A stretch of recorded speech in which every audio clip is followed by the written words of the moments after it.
What's up, everyone? We are live at 5. It's Wednesday. Beth, we made it to July 1st. I'm Paul Wontorek.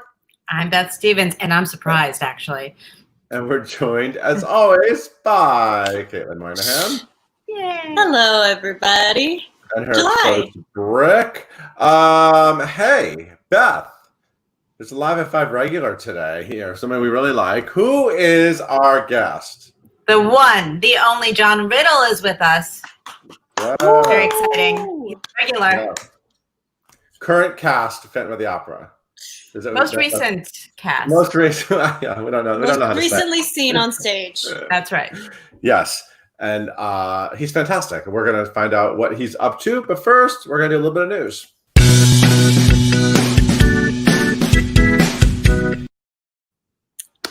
So a new Broadway production has been announced for next season, whenever that may be. That's right. We haven't had a new Broadway production announced in quite a while, and this is a story one. Our Town, Thornton Wilder's 1938 Pulitzer Prize winning play. I'm waiting for you to say who this photo's of. I'm getting there. It's coming back with two-time Oscar winner, that's him, Dustin Hoffman, in the role of the stage manager. This will be on Broadway in 2021, directed by Bartlett Sher. We don't have exact dates. It's produced by Scott Rudin. This part of the stage manager has had an illustrious past.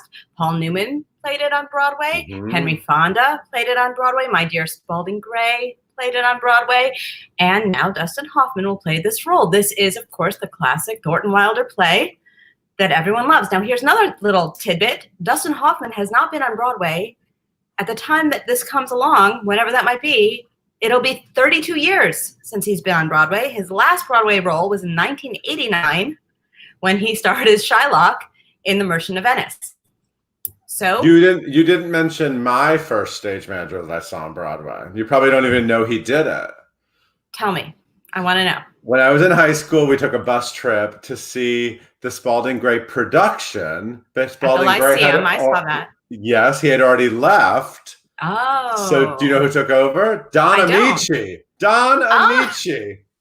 Yeah. Yes, from Cocoon fame at that time. Yes. Yes, absolutely. Yes. Anyway. So here it is. We have like real Broadway news, that something we didn't know what was coming, and it's coming in 2021. Apparently everything now will be coming in 2021 because we don't have any more Broadway in 2020. Whose motorcycle is that, Beth? What's happening? You know, I live in New York City, so there's that. Oh, right.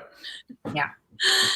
And speaking of people who are going to be on stage in 2021, we got an update for the Starry Take Me Out. Yeah, so these handsome guys were, of course, all set to do Take Me Out on Broadway for Second Stage Theater, and the production was, kind of put in limbo by the shutdown. And now we know that so they're doing what a lot of shows are doing. They're picking a new date and they're going to stick to it. So Take Me Out, Richard Greenberg's Tony-winning play, will now start performances March 22nd at the Helen Hayes Theater. Or is it just the Hayes? I don't know. And it's going to open April 22nd. No, April. Did I get this wrong? Oh, yeah. April 22nd. Originally, it was supposed to, this is all 2021, obviously. Originally, it was supposed to start April 2nd, 2020. And they were in rehearsals, and then obviously it all ended. So Scott Ellis is the director, and we don't know officially if the cast will all be reunited, but it was supposed to star a bunch of great guys, including Jesse Williams, Patrick J. Adams, Jesse Tyler Ferguson, who are in that photo. So we'll find out more about the cast, but it's a great play, and it'll be great to see it whenever it's ready to be there. Yes, and this Tony nominee has a fancy new writing gig.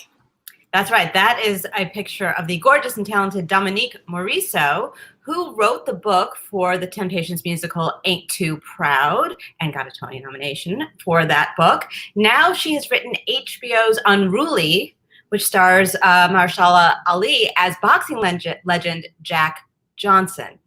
So she's very busy. She's a very busy lady.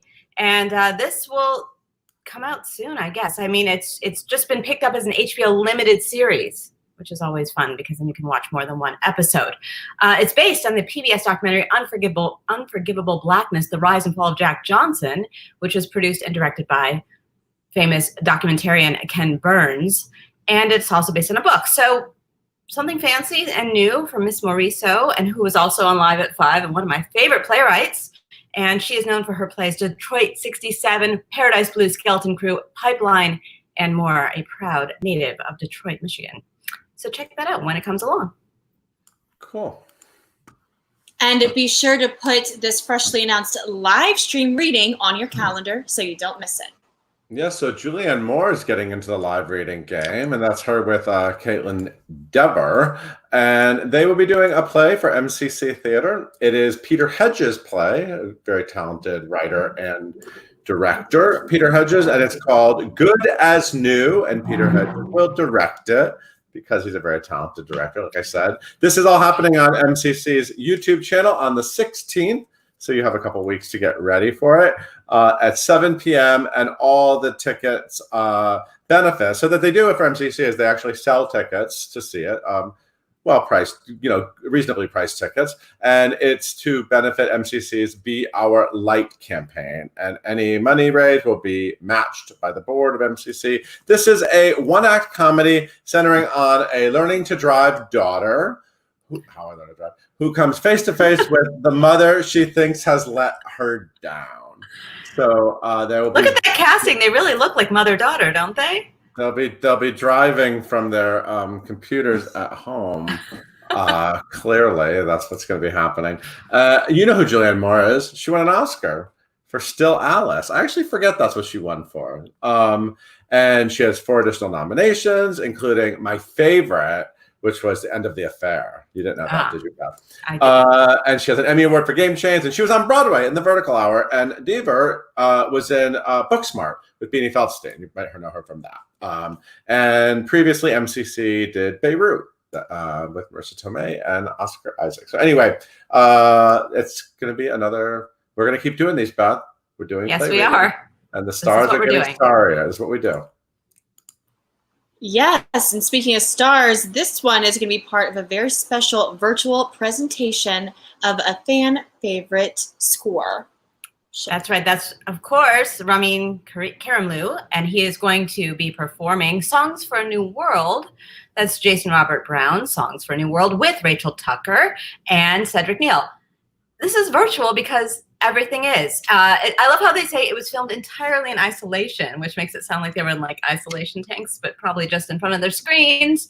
This is available to view from July 23rd through July 25th at 2:30 in the afternoon if you're Eastern Standard Time. And this is 2:30. 2:30. Right, because this is a London production, so it's 7:30 if you're over in the UK. There you go. So it's a collection of songs that examine life, love, and the choices we make, just like most musicals are examining such things.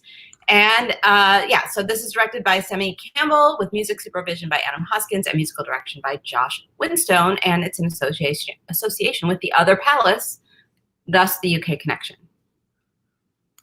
Got it. Got it? Yeah. You got it? Got it. Okay. Everyone got it? All right. We have to get to today's guest because Yes. he's waiting and it's time. Caitlin, thank you for joining us, Beth. Hey, Caitlin, will you please tell everyone about who's here today?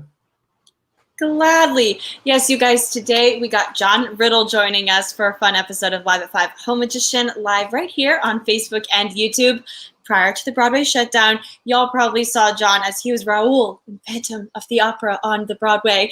And before that, he was on Broadway in Frozen, heyo, and he was on Broadway in The Visit. You guys can follow him on social at the John Riddle. Leave all of your questions in the comments below, and please welcome John and Paul. John Riddle. Hi, everybody. What an introduction. Thanks, Caitlin. Your most famous credit, The Visit. That is your most. That's the one everyone asks you about, right? Do you know, that's the theater, the niche fans ask me. Sure. Yes, of course. Yes, like Cheetah. What was Cheetah like? So what was Cheetah like? What was she like? Yeah. It was like the best. I'll spend the rest of my career trying to like top that moment because I got to sing to Cheetah Rivera every night and like be in a scene with her. It was incredible. It's incredible. And we're also still buds now too, which is really great. She texts me every once in a while, and she's a great texter. She's speaks through emojis. In case anyone was Oh, wondering. okay. It's a lot of emojis. Does Yeah. she have some go-to emojis? The dancer lady, obviously, and she loves the lips, kiss lips, and the fire. Those are, I would say, the top 3. I love that you knew those. Is it true that yesterday was your birthday? It is true. Who told you that? Caitlin told me that. How was your birthday? It was really nice. I spent it with Yeah. my friends. My one of my best friends, Stephanie Umo, who is also a Broadway gal. We were together last night and she made dinner. She made lobster rolls from scratch. Can you imagine? Wow. So we had a nice birthday. It was nice. So were you I feel like a lot of I had a birthday in late May, and I feel like when the quarantine stuff first started happening, we were all kind of. I feel like that was like the number one crisis. I kept hearing like, "Is my birthday going to be affected?" Am I going to have to spend my birthday in quarantine? But then by the time here it we came are. along, you were kind of ready for it and numb to it, right? Yeah, we're like, well, yeah, exactly. Although I'm not really a big birthday person anyway, to be honest. Okay. So it's neither here nor there. Same. Happy So belated birthday, though. thank you. It's really belated. So how's it going? Give me the bird's eye view of John Riddle's life right now. It's been it's obviously challenging and weird and hard and scary and all those things, but I also sort of find it there's still like a bit of hope in there somewhere too, because like having this time off, we never get this, and Right. there's not really actors are used to this, the in between time where we're like, oh, what's my next job gonna be? So like that's not new territory, but to like literally have nothing to do it and having to make something to do for yourself, it's been a helpful reminder of like all the things that are important and why I like the theater. Like I'm playing the piano again, and so getting creative, that sounds so corny, about like it's true. Normally, I'm like my brain is like working a mile a minute, and like hustling and doing the thing, and now we can kind of like relax and find peace and get back to the good stuff. What do you play on the piano?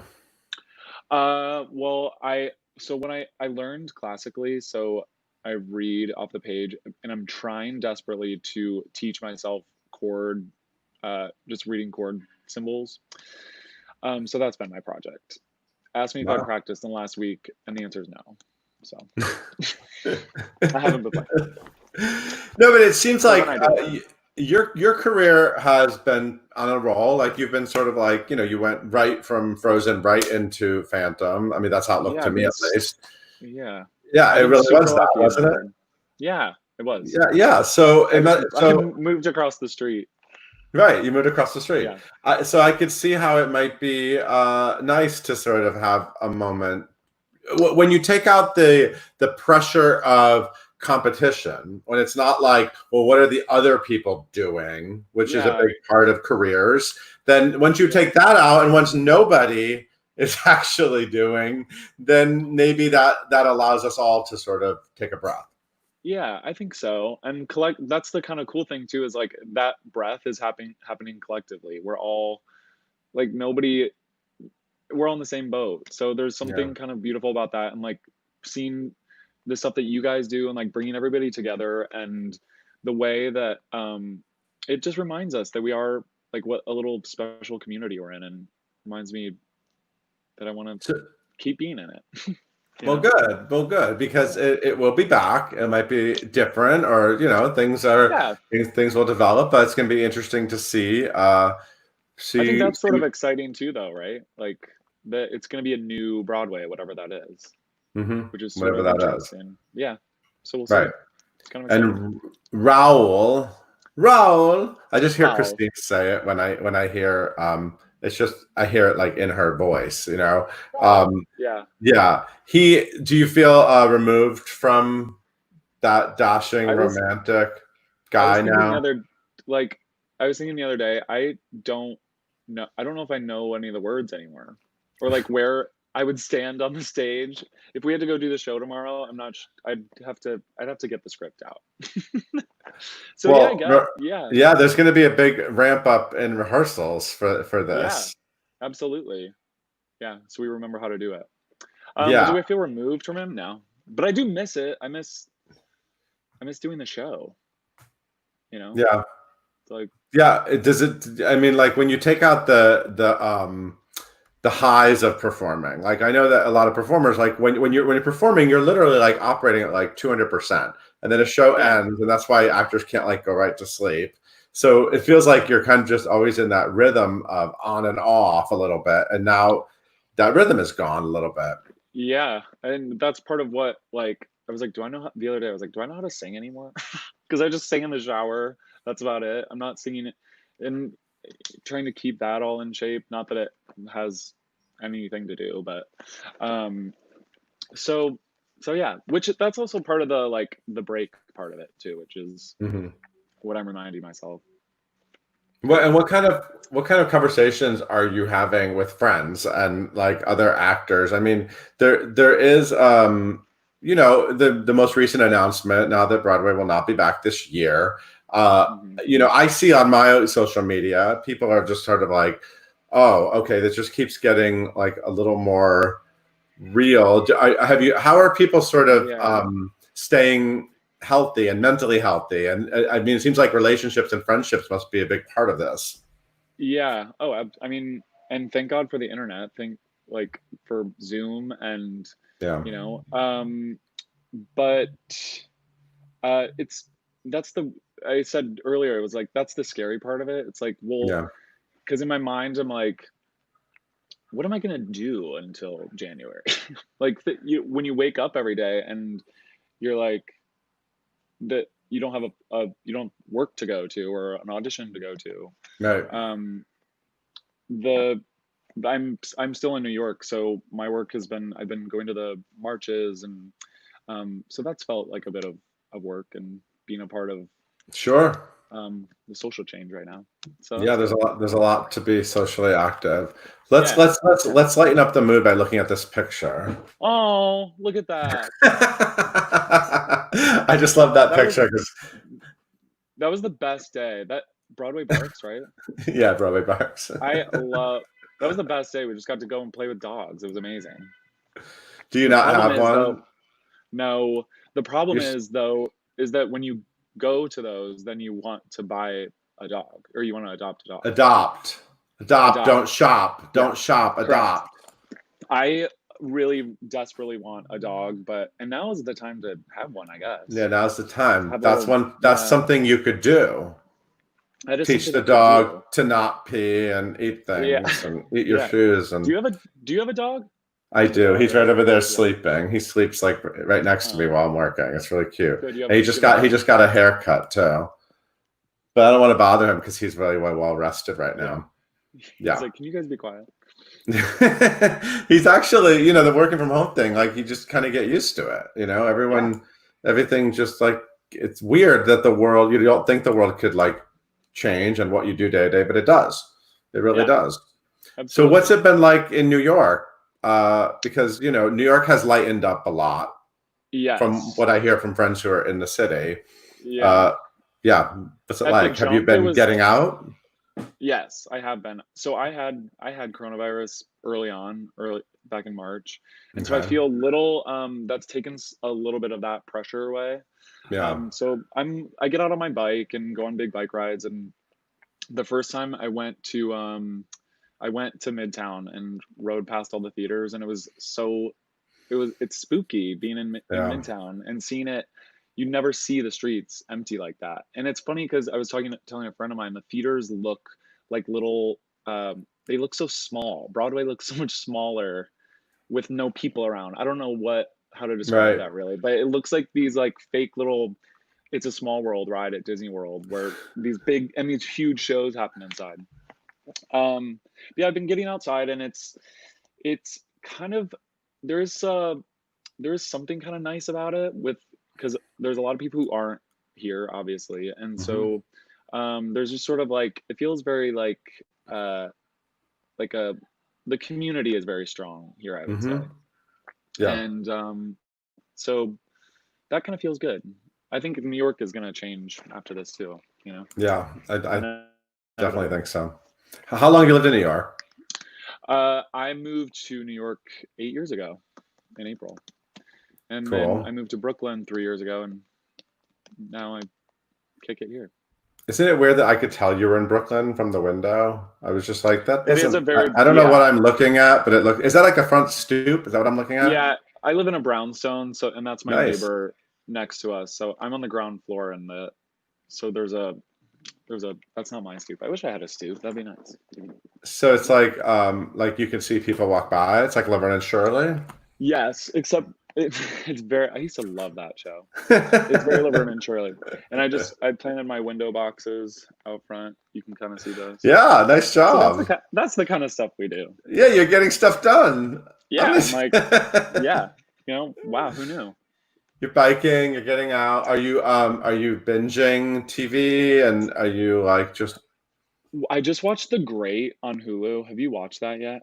Oh, I haven't. No. It's like it's in my new top 5 shows of all time. It's really perfect. It's so good. So I highly recommend that. Okay. I was watching Drag Race, of course. Of course. There's always a drag race. There's always a drag race. Yeah. I'm not a huge TV watcher, to be honest. So, but I've watched more TV now than ever.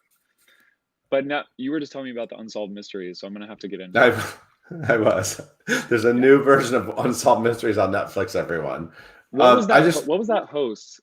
Remember the old Robert host? Stack? Robert Stack? Yeah, yes, yeah. You know what's funny? The new version doesn't have a host, but at the end of the opening credits, they show like an image of him in the back, like for the super fans. For the super fans. Yeah. Yes. All right, so I'm gonna get into that. I'm obsessed with anything true crime. Me too. My roommate makes fun of me because I watch every single true crime documentary. I've watched them all. And every time a new one comes out, it's like that's what I watch. I don't watch a ton of TV shows. I'm trying to think of what was the most recent one. I feel like I just watched one, and I don't remember what it is now. What was it? What were we watching, John Riddle? I don't know. It was something terrible. It was something terrible. Yeah, and this delicious. This Unsolved Mysteries, like, though there's no ending. You have to it's a mystery. There's no right. And then you don't have that. Oh, you know what I watched? This is not really true crime. Actually, this is the most random interview, but I love it. I just watched Search Party season 3. Have you seen that's Search a great Party? I haven't watched the second one. Yeah, I had to watch 2 and 3. Yeah. Isn't that a great show? Yeah. Well, the season 1 was brilliant because it really turned at the end, and you were like, "What?" Yes. Yeah. You're like, what? Anyway, it's like borderline true crime. But hey, let's look at pictures of you. That's a nice picture. Look at that. Can you imagine the drama? Look at that. That day was so fun. They do all this, like, they build up all the atmosphere, and they're like pouring smoke all around you. Yeah. So because they literally blow the smoke out of the. Yeah, because so you want to try to, like, they're trying to, like, capture the feeling of the moment, because you're not actually, those pictures, for anybody who's ever wondered, we're not actually doing the show. It's like a photo shoot. Right. It's a fake out. So it's a fake out. And so they're like, I don't even think we do that pose in the show even. It's very, yeah. But they look like they're watching Unsolved Mysteries. Yeah. They are. Like, yeah. You and Christine. Yeah. It's very intrigued. But this actually is not a fake posed photo. This is a real moment. That's genuine emotions. That's like a curtain call, isn't it? And Frozen. That's a curtain call. I wonder if that's like. Are you identifying the exact moment? Yeah, I was just wondering if it was like a random night or something, because I feel like I've seen that picture before. Well, if there was a photographer there, yeah, I think it was either closing or opening, I would guess. Yeah. That's a nice photo. Yeah, and Frozen's gone now. I know. It's so strange. That was We're always going to remember. We're always going to remember COVID-19. I know. Took Frozen. That was a hard day. Our little baby. Yeah. You know. Yeah, I know. Well, you did good. You did good. You made a lot of people happy. Well, thank you. Thanks. Now, do you want to find a dashing leading role where you can have a beard like this? I would love to because I have to shave every day. Oh, a In lot of Frozen I did, testosterone. and Okay. in Frozen I did, and Phantom I did, because you have to have that, clean shave Yeah, head. yeah. And so yeah, I would love to have in quarantine I had a mustache for a little bit. That was Mm. fun. Did a beard. It's just easier. Because if Yeah. I don't like doing my hair. It's like it's too much work. Too much work. It's too much work. Too Just much wear a work hat. Yeah. being John Riddle. I'm gonna bring Caitlin in, and we're gonna see what the fans are saying. Are you learning a lot, Caitlin? I love these types of things where it's just like hanging out. It's so fun. Okay, so Lindsay first says true crime is my ish. If you like podcasts, you should listen to Crime Junkies. Oh, so yes, I do. I do, Lindsay with a Y. Yes. Lindsay, I need a new podcast, so this is perfect. Crime there Junkies you go. is So I good. just wanted to I wanted to give y'all Lindsay's recommendation real quick. Okay. So the first question we have is, okay, so Jason wants to know if you have discovered any new like underground musicals or soundtracks you've been listening to. Oh, Like musical theater soundtracks. well, soundtracks, of course, for movies. Movies are sound. Whatever. It's confusing. That phrase. It's dangerous. Do you know that? The answer is no, because I rarely listen to show tunes. I used to all the time, and I loved listening to show tunes. And something happened in the last like 5 years where I never listened to show tunes anymore. I will say though, I'm a big fan of Chromatica by Lady Gaga. That just the new one. The new album. I haven't really I put it on once, but I need to like really spend time with her. I was driving. I was on a long drive one day, like the day it came out, and just listen to it on repeat. That's a great way to learn. Yeah. Yeah, me too. I actually need to do that. I need to like sit and like study it, and then it's like in my DNA. So I'm also I saw Lady Gaga like 10 years ago when I was working at the Muni. She came through St. Louis, and we went and saw her concert. And she didn't go to the Muni, did she? She didn't stop by the Muni. No, but they should do that. She should do that. Well, I heard a few years ago that she was completely ready to do a Broadway show. So which Broadway show would you want to do with Lady Gaga? I heard, correct me if this is wrong, because I heard the rumor that she was going to do Lola and Damn Yankees. Yeah, that was the rumor. Yeah, totally. So that's the show. I would love to do like. You could be Joe. I could play Joe, right? Well, and then I couldn't tell if it was the same one that Bryan Cranston was maybe going to do. Right. So I don't know if it was. It could be Cranston, Gaga, Riddle. I'm here for that. I figured. And I will put my name under Gaga's. That's fine. And Jared Emick won it. Oh, okay, yeah. Well, yeah. Jared Emick won actually, you might need the box under. Sorry. Okay. But Jared Emick won a Tony playing that role. He did. Yeah. It's a good role. Part. And he gets to sing that big thing. I love that song. Yeah, I'm into it. Oh man, I love this. Sorry, I love Chromatica. The intro in Chromatica when it fades into 911, it is just like. Have you seen all the memes online too about it's like crazy things happening and they put the music to it? Paul, you're gonna have to check this out. You have a lot of homework to do tonight. Yeah, clearly. You go on TikTok. It's a big TikTok trend. The fade into 911. It's really good. Okay, so Carolyn says, "Hi, Mr. Riddle. I'm wondering if you have any favorite moments in Phantom that aren't usually visible to audiences. Maybe something backstage or scenes where the focus isn't on you during the show." I like this question, Carolyn. That's a great question. Do you know what? I have to say, I love in the second act, Raul jumps off of the bridge into the pit below the stage, and there's they lower you down on the lift, and then my dresser Terrence, he literally takes a bucket of hot water, and if we're in a fight that day, he'll make it cold water, but usually hot water when he's being nice. And he wets you down so that it looks like Raoul just swam through the lake and up to the Phantom Lair, and then you go back up. And then when winter came, it was like freezing cold when you had to be drenched in you're in full wet clothes. Yeah. But that's a fun moment. You know, when I saw Phantoms the first time on January 30th, 1988, I thought that effect of Raoul jumping off the bridge was like the most dazzling thing I'd ever seen. I was just like, like I couldn't believe that it happened. So my question for you is, have you ever fallen wrong? Is there a way to like do it wrong, or you just learn how to do it from the very beginning? You learn how to do it from the very beginning, but I've asked that question. They said that nobody's ever fallen wrong. Nobody ever broke a leg. I don't know if they have to tell us that, but it did occur to me, like, what if you slip, or right.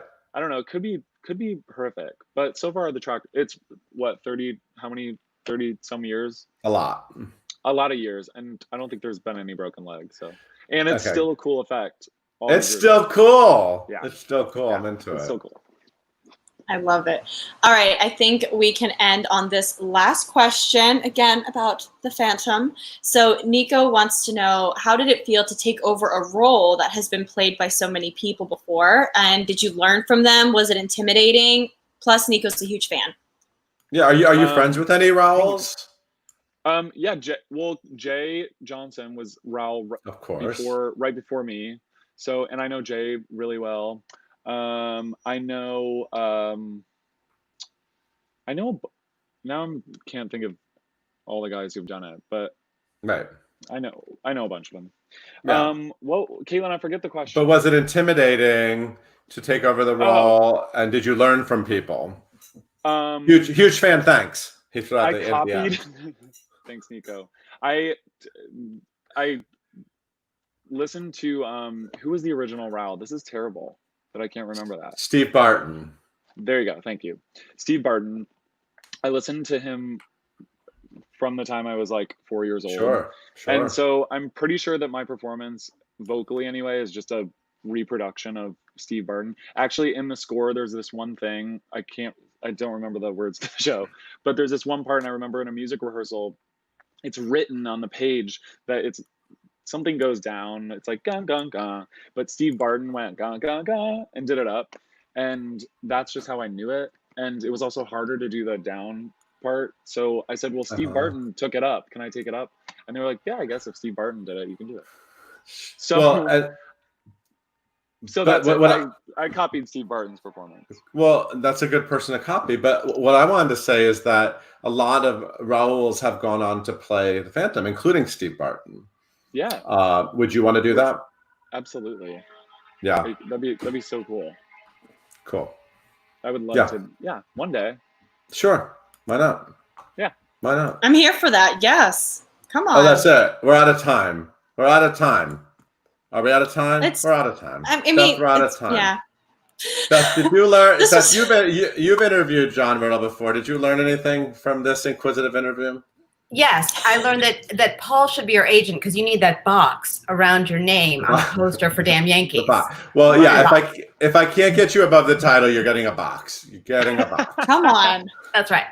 I'll take that. Bryan Cranston has really powerful agents, though, so I don't know. I believe in you. John, it was good to see you. You guys, it's so nice to see all of you.